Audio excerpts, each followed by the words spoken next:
So you wanted to know about the difference between worry and stress and anxiety. And so I'm going to give you a few pointers related to that. It's Delia and welcome to this short video. Let's talk about worry first. Worry is actually something that happens in the prefrontal cortex. This is the part of the brain that is the CEO of the brain. It's the part of the brain that organizes all the rest of what goes on in the brain and helps us plan for the future, helps us think about consequences of our behavior, helps us analyze whether we should do X or Y, and helps us consider our options. So it's a very important part of the brain. Unfortunately, it's the part of the brain where thoughts can go in a loop and where we worry about the outcomes of things. We worry about things that we can't control, and we worry about aspects of situations or of ourselves that we don't have enough control over, or we feel a lack of control over. So this worry in the prefrontal cortex can get out of hand. And if we worry all the time, we can end up becoming anxious or depressed because we end up feeling like we have no control and those thoughts go around and around. In fact, women ruminate more than men. So this is something interesting as well to keep in mind, because the part of the brain that's like the relay station for thoughts, where a thought comes in and another thought replaces that thought. In women, that relay station is a little sluggish.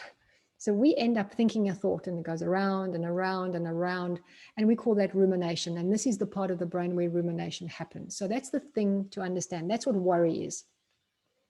Stress is different. Stress is related to a physiological response. Stress is the fight or flight response, and it's related to what would happen to you if a tiger jumped out of the bushes and you had to run away from the tiger. Your body would suddenly have a surge of adrenaline to get blood glucose into your muscles so you could run away from that tiger or fight the tiger. So stress is a physiological response. It's an instinctual response and it's an unconscious response. You can't decide to have that response. It just happens to you. So it is something that you don't have any control over.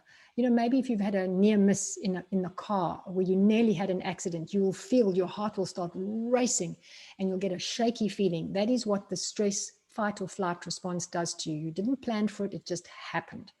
So that's stress. Anxiety is where stress and worry intersect.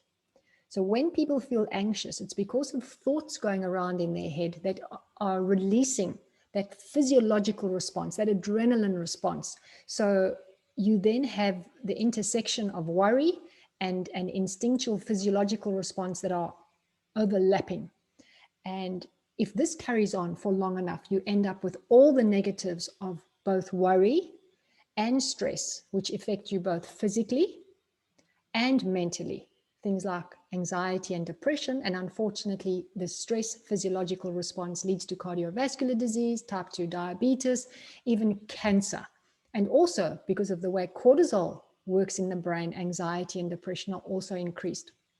So the most important thing to keep in mind here is that if you're prone to have a lot of thoughts that go around and around in your head, and you're prone to feeling anxious, and you're prone to having that stress response because you feel overwhelmed, then you need to become very aware of what's causing that.